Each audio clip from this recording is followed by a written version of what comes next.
Hey everybody, Jason Michael Thomas here, bringing you some interesting ingredients tonight to talk about. I'm making a dessert for the dinner Thursday night, which is Symphony of the Senses, Wildflowers and Weeds. So I'm foraging all kinds of cool ingredients for this dinner. I'm really excited about it, honestly.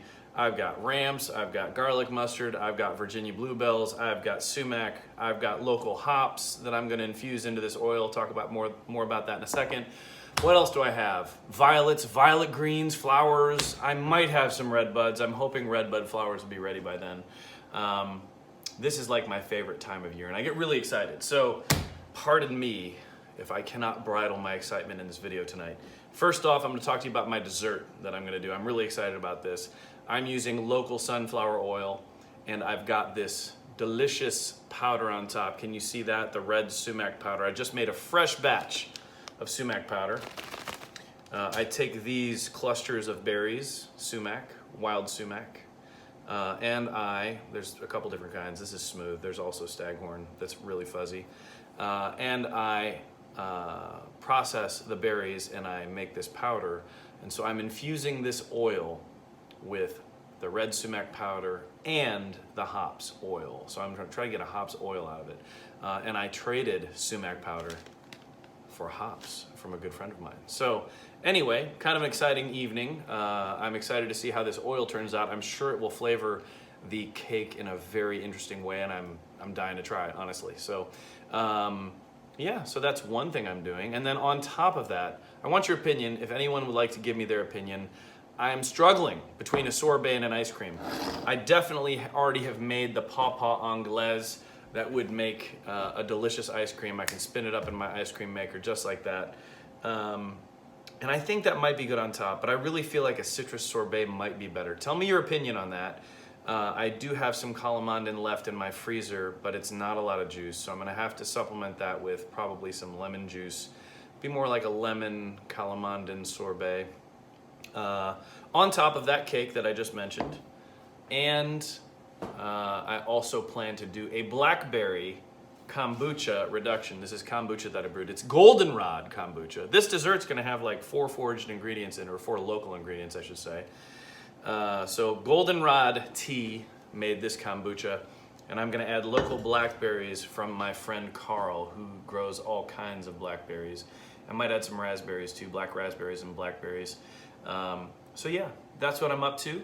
It's been a really good day, super busy, driving all over the city. I delivered a case of our incredible eggs, 15 dozen eggs, the brightly colored kind. I mean, there's blue, there's really light blue, there's green, there's olive, there's brown, there's speckled light brown, there's super dark copper, black copper Moran eggs that are really dark.